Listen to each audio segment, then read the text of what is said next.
안녕하십니까? 고고TV 여명입니다. 2020년 5월 3일 밤늦게 이걸 찍는데요. 언제 방송할지 모르겠어요. 제가 시간 날 때마다 좀 많이 찍어 놓거든요. 먼저 오늘은 김웅에 대해서 송파 갑을병, 송파병에서 당선된 김웅에 대해서 오늘은 말씀을 드릴 텐데요. 먼저 오늘 국민의힘 구자를 들어보니까 며칠 동안 말은 안 들어오던데 정미숙님, 박정희님, 방광자님이 5만 원씩 자율구독료를 내주셨네요. 감사의 말씀을 올립니다. 정미숙님은 꾸준히 내주시는 분이고 박정희님은 지금 몇 달 동안 아마 사업이나 자영이 힘드셨나 봐요. 그래 몇 달 만에 내주셨고 방광자님은 처음 하셨는데요. 하여튼 감사의 말씀을 드리고요. 고고TV는 당분간 미래통합당을 변화시킨다. 그리고 대선으로 간다 하는 걸 방송할 겁니다. 제일 많이 나올 말이 김종인 씨, 김용태, 김세현, 이준석이 말이 나옵니다. 그 사람들을 통해서 개혁의 선두에 서게 해야 되는데 그 사람들 보고 뭘 하라는 게 아닙니다. 당대표를 맡거나 대선 후보가 되나 그런 게 아니고 파괴를 해야 됩니다. 그 네 명의 전사들이 필요한데 이 방송을 들으면 무슨 내용인지 아실 겁니다. 고고TV에 와가지고 김무성은 안 돼, 유승민도 안 돼, 김세현도 안 돼, 이준석도 안 돼 아시는 분은 고고TV에 들어오지 마세요. 한 10개월 동안 들어와가지고 계속 뒷선하고 비토하고 댓글을 싸질러야 되는데 들어오지 마세요. 지금 김무성, 유승민, 이준석, 김세현 이런 등이 사칭 사기 우파 유튜버들, 진박, 친박 중심으로 돌아가고 박삼으로 돌아가는 그 사기 유튜버들에 의해서 이 사람들을 갖다가 조리돌림을 시켰죠. 그죠? 그런 유튜브를 본 사람들이 세상이 어떻게 변하는지도 모르고, 어떻게 계획을 시켜야 되는지 계획적인 마인드는 하나도 없이 그런 쓰레기 사기 유튜브 돈벌이 방송을 보고 와서 고고TV에 와서 그런 걸 자꾸 옮기고 링크를 시키는데 들어오지 마세요. 고고TV에는 구독하란 말을 안 해요. 그리고 저 구독 탈퇴합니다. 퇴퇴 나갑니다. 그런 걸 하지 마시라고. 창피한 줄 아시고. 그냥 들으시라고. 고고TV가 무료 봉사하는 거니까. 그렇게 하시고요. 그죠? 계획 안 하면은 대선에는 아무것도 없습니다. 진박 영남당 가지고는 절대 우리가 대통령을 가져올 수도 없고, 그죠? 싸우지도 못해요. 오늘은 김웅에 대해서 좀 이야기를 드릴 텐데요. 김웅이하고 김무성 씨하고 김무성이하고 대담을 한 거 있어요. 이 김웅이 보면은 검사 내전을 지었죠. 그걸 저는 대충 읽어요. 전 책을 대충 읽지 그걸 꼼꼼하게 안 읽는 스타일이에요. 젊었을 때 책을 좀 읽어봤기 때문에. 그래서 이 김웅이가 그 검사내전이라는 책을 짓고 나와가지고 이제 정치에 입문하게 될 때 이 사람이 하는 뭐예요? 문재인의 검경 조정권에 대해서 저건 사기다. 저건 사기다. 자신들만의 카르텔로 검찰을 죽이려고 하고 대한민국 기초적인 헌법을 파괴한다. 이런 식으로 하고 정치권으로 들어왔죠.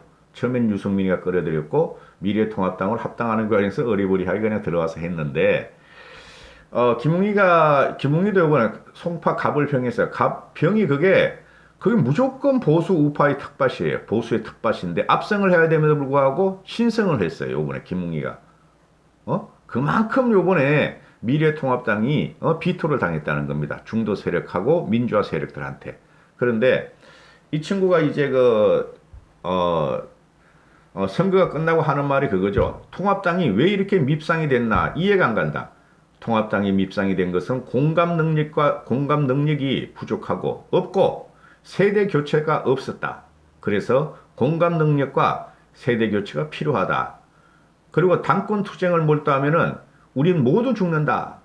지금 홍준표나 조경태나 김태형을 갖다가 직격하는 거예요. 영남당을. 그 다음에 이 사람이 이제 난 당에 들어가면은 당 변화를 위해 쓴소리 할 것이다. 기존 상식을 흔들겠다. 이런 말을 하는데요. 이 친구 말하는 걸 보면 진중권급이에요. 진중권 애가 좀 지저분하지만 이 친구가 말을 하려고 보면 상당히 아름다워요. 제가 정제된 말이 나오는데 굉장히 인문학적인 소양이 깊은 친구예요. 이 김웅이라는 친구의 어휘를 구사하는 걸 보면은 인문학적인 철학, 인문학적인 소양이나 그 사회 전반에 대한 그 철학적인 내성이 굉장히 강한 친구예요. 이 김웅이가 제가 보니까. 근데 이 친구 같은 경우는 리더급으로 갈 수 있느냐는 문제는 초선이니까 좀 지나봐야 알겠지만은 하여튼 이 사람이 그 미래통합당의 큰 자산이 될 것은 분명해요. 이 사람이. 그래서 큰 기대를 한다면 그건 아니에요. 그런데 지금 현재 그 썩은 물에서 미꾸라지들이 놀고 있는데 미래통합당 숙골들이 많아요. 아직까지도 영남당으로 전락했기 때문에. 그런데 거기서 이 친구가 매기 같은 영향을 할 수가 있다. 이현주 같은 경우는 참 표독스럽게 이제 표현했잖아요. 참 독하게. 근데 이 친구 같은 경우는 부드러운 언어로 내공이 굉장히 깊어요. 말하는 거 보면, 어휘가 나오는 거 보면은. 그래서, 할 말 다 하면서 크게 충돌을 안 하면서 계획을 시킬 인물로 저는 봐요. 김웅이가. 초선임에도 불구하고. 그죠? 싹 바꿔야 된다고요. 이번에 3040으로. 이 영남 지역당인 미래통합당을. 김웅이 같은 경우가 이제 지금 현재 그리고 미래통합당 현존 이제 요번에 이제 며칠 있으면은 김무성이가 이제 완전히 퇴진을 하죠. 뒷선으로 완전히 물러나는데, 제가 10개월 동안, 11개월 동안 방송하면서 김무성이만한 정치력을 가진 사람이 미래통합당에 없다. 가장 독보적인 정지로 김무성이는 전체 정치를 바라본다. 이렇게 말씀드렸는데, 김무성, 유승민, 김세연, 이준석을 난자하는 사기 우파 유튜버들, 거기서 오세요. 그런 사람들이 오지 마시고, 힘드니까 나도. 댓글을 다 읽어봐요. 왜 댓글을 읽어보냐면은, 이분들이 어떤 생각을 하는가, 고고팁을 어떻게 평가하는가 보다 어떤 생각을 하는가, 현재 유튜버 사람들이 어떤 생각을, 그런 것 때문에 읽어보는 거예요. 네이버 댓글은 더 많이 읽어보지만은, 기사야 보면은 딱 보면 알죠. 여러분도 그렇죠. 저 같은 경우도 살 만큼 살았으니까. 그래, 김무성 씨하고 이제 김웅이하고, 그러니까 현존하는 최고의 미래통합당의 정치 전략가, 정치인, 김무성이하고 김웅이가 이제 대담을 하는데, 김무성의 말은 크게 소개시켜줄 필요가 없고, 여기서 보면 김무성이가 동해제강 공장장으로 일하던 중에 광주민주화운동 참상을 알게 됐고, 군인들이 시민을 총으로 제압한다는 이야기를 듣고 민주주의 국가에서는 있을 수 없는 일이다. 그래서 회사를 그만두고 YS가 찾아가서 YS가 이끌던 민주화 추진협의회 창립 멤버로 활동하면서 정치를 입문했다. 김무성이 말하는데, 저 같은 경우는요, 여담이지만은 광주가 터지고 하루 만에 저희는 알았어요. 저희 모임에서는 솔직히. 그래, 그때 토론을 했어요. 토론을 하면서 갈 거냐 말 거냐 토론을 하는데 뭔가 이상하다. 뭔가 이상하다. 북한 세력이 개입됐다는 설도 있고, 한 이틀 뒤였어요. 광주 사또가 신문에 나기 전에. 그 다음에 왜 저 사람들이 지금 유혈 사태가 벌어지는가 좀 자제해보자 하는 게 서울에 있는 우리들의 생각이었어요. 일부는 내려갔어요. 일부는 내려갔는데 거의 진입을 못했어요. 거의 진입을. 그래서 시작됐을 테니까. 그다음 김웅이가 이제 보는 게, 김웅이 이야기가 검경수사권 조정을 담당하면서 청와대 인사들을 접하게 됐는데 실망을 넘어 분노를 느꼈다. 국민을 위한 권력기관 개편이라 생각했는데 알고 보니 정권 재창출 목적으로 느껴졌다. 문재인 정권 재창출 목적으로 느껴졌다. 수사권 조정 법안이 국회를 통과하자 나는 사직을 했고, 검찰 인사 파동을 지켜보는 와중에 새로운 보수당의 영입 제안이 와서 입당하게 됐다.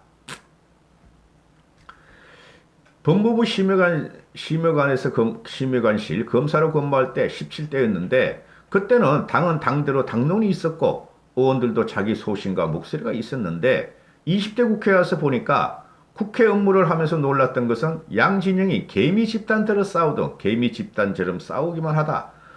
특히 여당은, 더불어민주당은 청와대 출장소 같은 느낌이었다. 17, 18, 19대는 우리의 그거였죠. 17, 18, 19대가. 그죠? 이명박, 박근혜. 그죠? 그 다음에 노무현 때도 우리가 꿀리지 않았죠. 거의 과반 이상 갔으니까. 그만큼 그 당시에 새누리당, 한나라당이나 신한국당이 강했어요. 토론도 하고 소통도 열려 있었고. 근데 박근혜가 잡음으로 인해 가지고 완전히 이게 말이 10년 전부터 소통이 단절되고 비선이 작동하고 이렇게 된 거죠. 그죠? 근데 얘네들은 더해. 민주당 애들은 완전히 청와대 출장소가 돼 있어. 그러니까 김웅이가 그걸 봤다 하는 거죠. 그죠?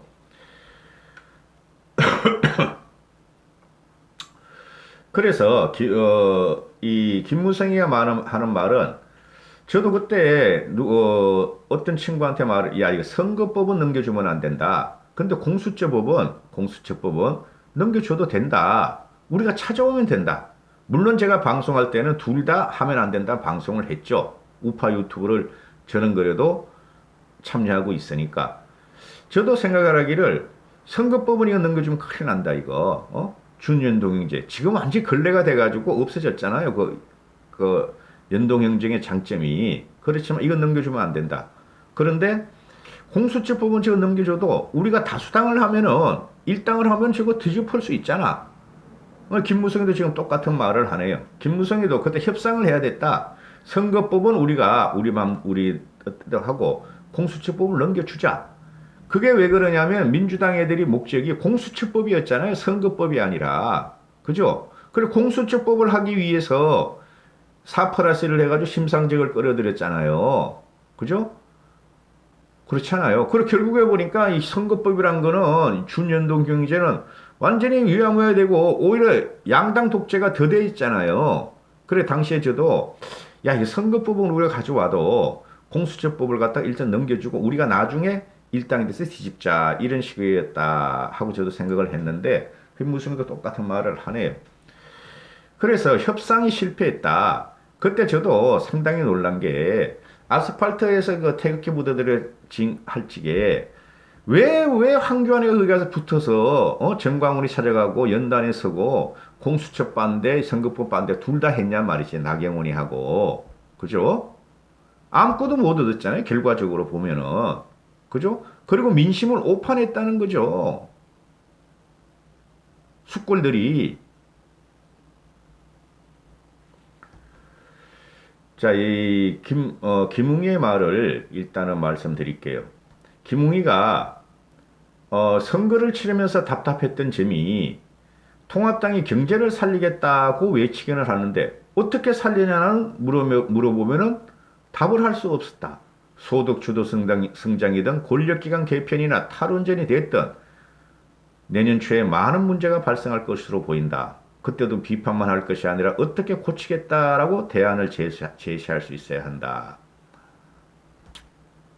김무성이가 말하기를 보수는 더 이상 주류가 아니라고 이 김무성이가 생각을 했는데 미래통합당이 민심의 흐름을 읽지 못하고 포착하지 못하고 진영 대결로만 가다가 졌다. 이념지형, 정치지형이 바뀐 것을 인정하고 중도층을 끌어안아야 한다. 무엇보다 극우 유튜버와 결별해야 한다 하고 김무성이가 말을 하죠. 김무성이가 그 우파 유튜버들이나 그 따라다니는 사람이 공격한다 그래가지고 그거 신경 쓸 사람이에요? 큰 판을 보는 거죠. 그리고 고티브에도 항상 드리는 말씀이 자유우파를 외치지 말라. 선거 기간에. 그래 국민님 도와주십시오. 시민 여러분 도와주십시오. 그리고 국민을 논하고 경제를 논하라. 그랬는데 이것들은 끝까지 그거 뭐 자유우파.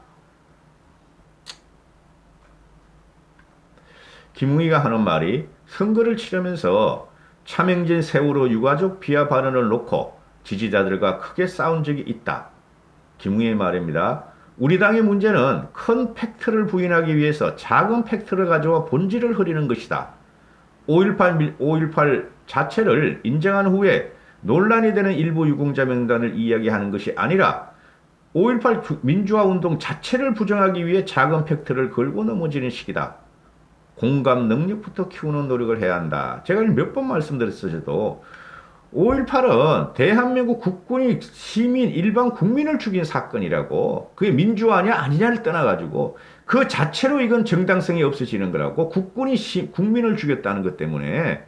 그죠? 그럼 그거는 우리가 잘못한 걸 인정하고, 그리고 5.18 민주화를 가다가 김영삼 때부터 박근혜도 다 인정을 했어. 근데 왜 그걸 갖다가 자꾸 폄훼하면서 그런 걸 인정한 다음에 유공자가 뭔가 잘못된 것 같다 따져 들어가야 된다고.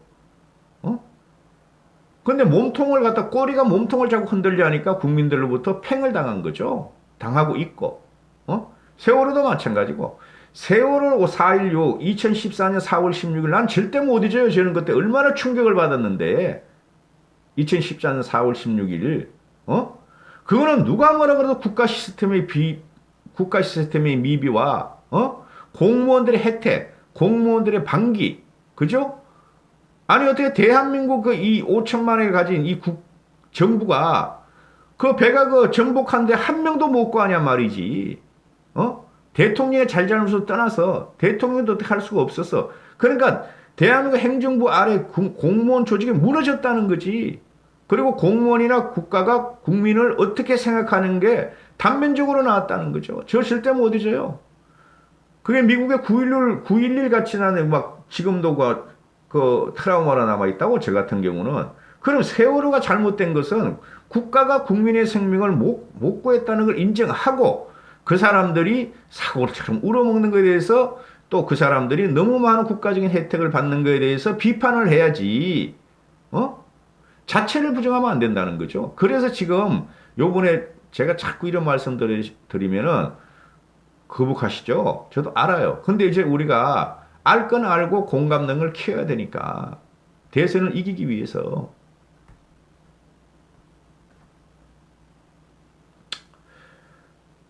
김웅이가 현 정권이 잘못된 부분을 알리는 가장 좋은 방법이 출마라고 생각했는데 아직까지 당선만 된 상태다. 국민들이 이 정권을 왜 다시 신입해 줬을까를 고민하고 있고 야당 의원으로 견제와 대안 제시에 주력하려고 한다. 그리고 진짜 권력기관 개편이란 것은 이런 것이다 하고 보여주려 한다. 그죠? 이렇게 되죠.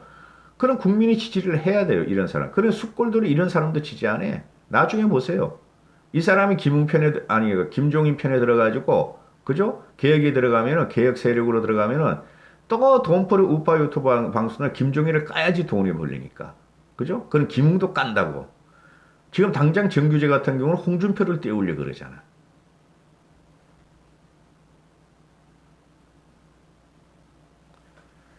이제부터는 제 이야기인데 가짜 보수, 가짜 우파, 선거용 보수, 선거용 우파하고 결별을 해야 돼요. 지금 쌍남당이라고 그러죠. 시중에서는 영남과 강남당. 쌍남당으로 전락했는데 여기서도 영남과 강남에서도 민주당이 이번에 10% 이상 그 지지율이 상승을 했어요. 이런 걸 안 본다고. 이런 걸 안 보고 부정선거라고 말이야. 희한한 그 사기 쓰레기를 갖다가 말을 하는데 그 미국의 통계학자란 애도 그 사기꾼이라고. 걔가 사기꾼인지 이 사기 우파들이 사기꾼인지 둘 중에 하나는 사기꾼인데 둘 다 사기꾼일 수도. 그 맨 마지막에 무슨 말이 나오냐 하면은 이 자료는 더 많은 자료가 필요하고 확정적이 아니다 하는 말이 나올 거예요. 아마 그게 보면은 내가 어디 해놨는데 그 영어를 보면은 이 자료는 더 많은 자료가 필요하고 확정적으로 말할 수 없다 이런 게 나와요. 근데 그런 걸 쏙 빼고 말이지 이 우파 유튜버들이 지금 사기치고 있지. 그리고 이제부터는 우리의 대선가도를 달리는데 신진개혁 세력이나 정상적인 정치인이 나오는 걸 갖다가 정상적이라기보다 합리적 이성을 가진 정치인이 나오고 전 국민의 지지를 받을 수 있는 정치인을 나오는 사람을 긍정적으로 밀어줘야지. 그걸 갖다가 자꾸 친박 진박이 아니다, 영남이 아니다, 수국 꼴통이 아니다고 조지고 하는 마이너스 정치를 하면 안 돼요. 이제부터는.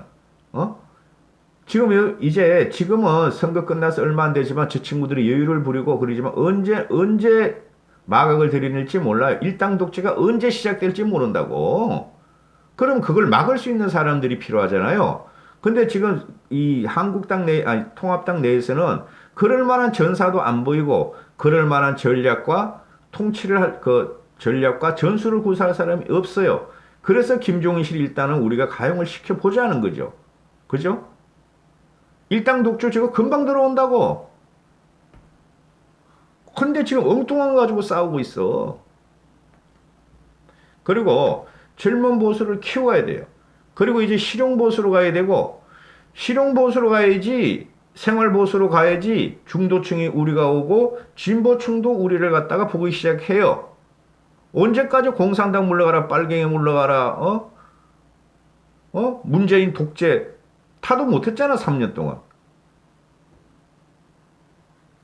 미래가 앞으로 결정하죠. 미래의 키워드는 실용이고, 미래의 키워드는 누구죠? 신진 세력이죠. 3040 사람들.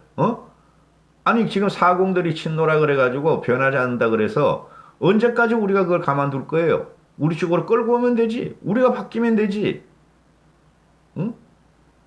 지금 생산과 소비, 문화 이런 모든 콘텐츠가 다 바뀌고 있는데, 그리고 AI가 지금 모든 걸 바뀌어놓고 있는데, 언제까지 그거 뭐 북한 빨갱이 공산당 한심하네 진짜. 이제부터는 좌파 우파 프로그램은 안 돼요. 일반인 저도 알아요. 좀 관심이 많으니까. 그리고 진보 보수의 프레임도 강하게 치면 안 돼요. 보수가 중도화가 되면 돼요. 보수가 중도화. 그게 대표적인 게 이명박이었어요. 그게 보수 중도 정권이라 그러잖아요. 그죠? 그럼 이때까지 기득권이었다는 우리가 그 화려하게 그 자랑스러워했던 산업 발전과 국가 발전을 그거는 과거에 우리가 그랬지만 현재는 바꿔줘야 된다는 거죠. 지금 2030, 40이 변했는데 언제까지 60, 70대, 80대 들딱들한테 끌려다닐 거냐 말이죠, 우리가. 그거는 극히 일부분이 지나지 않아요, 이제는. 그 사람들을 갖고 절대 세상을 변화시킬 수도 없고 정권을 뺏어올 수가 없다는 거죠, 이제부터는. 다행히 줬잖아요. 다행히 그 국민들은 미래통합당이 지역당으로 전락했지만은 전체적으로 41.5%를 줬잖아요. 정신을 차려야지. 그 41.5%가 보수가 잘했다고 준다고 생각하십니까? 천만의 말씀. 이걸 줄 테니 희망을 가져라. 그리고 문재인 정부가 다시 대체해가지고 너희가 잘하면은 너희한테 대권을 줄게 한 게 41.5%라고. 그래서 한 번에 더 기회를 줬다고. 근데 이제 홍준표 태어나고 김태형 태어나고 조영태 태어나고 김종인은 안 돼, 김세현도 안 돼, 유승민도 안 돼, 이준석도 안 돼, 김세현 이런 식으로 꼴통 수꼴통들이 여기저기 다르면서 쓰레기 댓글 다 똥같은 댓글을 쓰고 다닌단 말이야. 네이버 가가지고.